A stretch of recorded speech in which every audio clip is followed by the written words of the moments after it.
And welcome back on this week's episode of the Broken Kid Podcast. Just one moment, let me go ahead and take this shit down. Now, on this week's episode, we're going to be talking about a number of crazy things. My guest is going to be absolutely, well, nobody, because it's the second episode. And to anybody tuning in from the first episode, thank you. And I also apologize that you're watching this. But we're going to be talking about things such as cartel beheading videos that you see on Instagram, Reddit. Also, we're going to be talking about how bomb dogs are chosen. And we're also going to be talking about how the true victims of menopause, well, let's face it, they're not women. It's the men who have to deal with them. But without any further ado, let's get the show on the road. Now, I would like to mention that we don't have any sponsors, as this is the second episode of the Broken Kid Podcast. But if you would like to, feel free to just comment down in the section. I'm kidding. No one's gonna fucking record this shit. No, and no one's gonna watch this and think, let's just reach out to this kid and offer a sponsor. The only people who are gonna do that is probably like if you're like an on-call Al Qaeda member. But anyhow. Talking about gruesome and feral behaviors, this leads into a great natural segue for cartel beheading videos.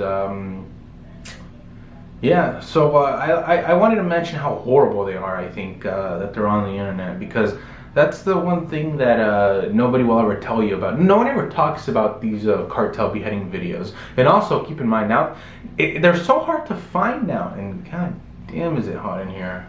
Well, by the way, I live in Arizona, and it is just horrible here. I'm pretty sure that my relatives who are Jewish, I'm Jewish, so that my self-proclaimed Jewish. So I'm pretty sure that my relatives who were Jewish during the Holocaust were put in Jew-killing ovens that were much cooler than the temperature here in Arizona. And if you're from Arizona, you know exactly what I'm talking about. But here's the thing,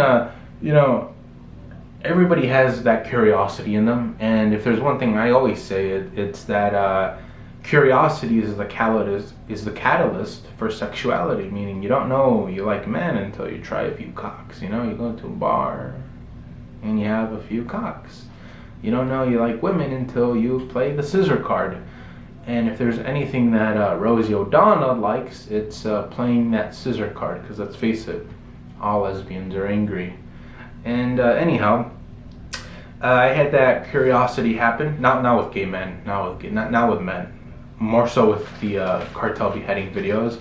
So I go on because you wonder what these are like, and you always watch these horror movies, and you're wondering how realistic is this. And as somebody who's going to college for CSI, I've now seen a lot of slides of people dying.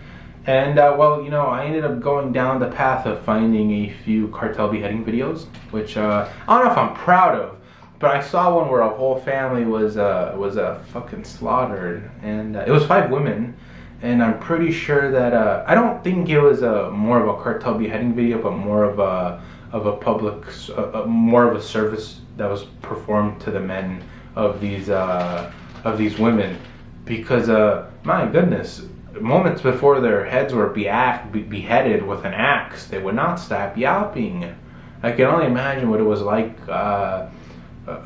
being married to them. But I watched this video, and my goodness, let me just tell you that watching people, the way people die in real life is a lot more. You would be surprised how accurate it is to horror movies. I mean, there are some horror movies where it's just like bloodbath and shit, but after a while, you watch more and more and more, and you're like, shit, you kind of end up going down a weird path when it comes to now watching horror movies, because now you watch the real person die. So now you want to watch, something that's going to be as realistic as possible. And I'm not going to be lying, now I think my favorite family film is The Human Centipede.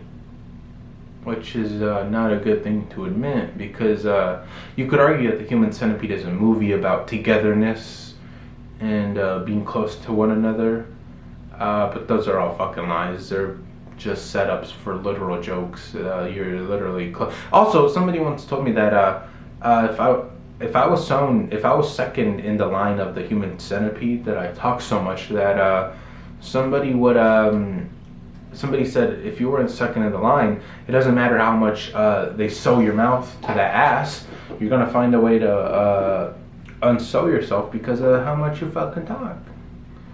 They said that I made the jabbering bitches on The View seem quiet. And if you hear that, just ignore it. It's my dog. She's having a seizure. Just kidding. She's right there. She's right there. But now, cartel beheading videos, yeah, they're definitely not good, so don't watch them. Now, the second one that we're going to be talking about is this rise and increase in bomb dogs being chosen. I always thought, it's so funny, because you think about it in abstract, and you think about how suicide bomb dogs are chosen.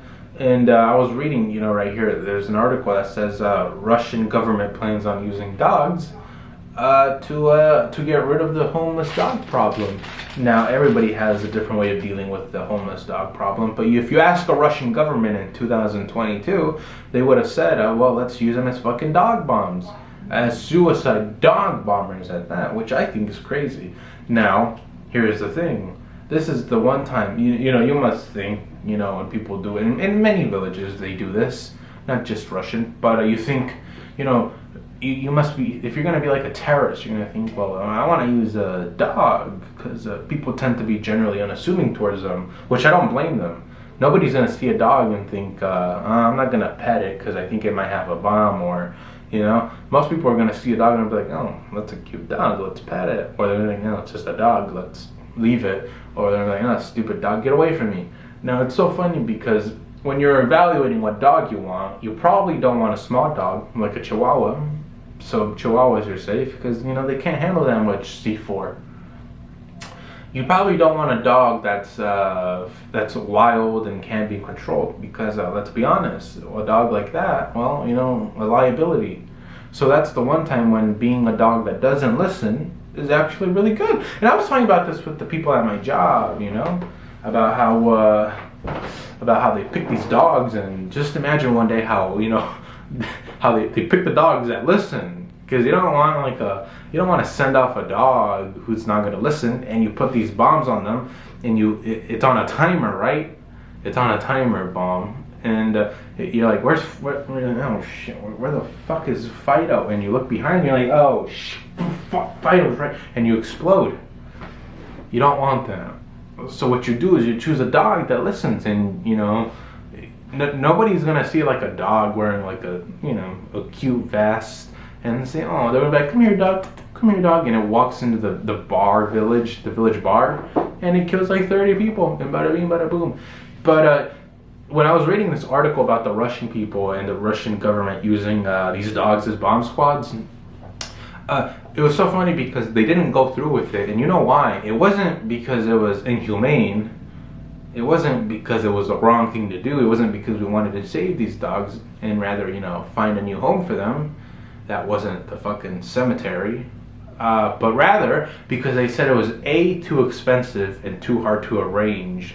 Imagine how hard it must be to take home. It's really hard and expensive when you can't, or either you're a really bad government when you can't find a cheap and efficient way to fucking blow up dogs that are off the fucking street. I mean, like, what do you got to do? You got to fucking find them and shit. But enough of that. Hopefully it's not bothering anyone. But this is just news. I'm getting news that not too long ago there was actually a Michael Jackson impersonator who not only does he impersonate Michael Jackson on all levels with his persona, his wow factor, his dancing, his singing, but also on the allegations and cases of molestation and sexual assault for kids. Story is still developing, so we won't have much on that, but tune in for episode 3 of the Broken Kid podcast, where maybe we will. And remember, kids, don't listen to what people tell you, and be yourself. Thank you. But you remind me of a guy that's good at fucking. I love it. Fucking and sucking.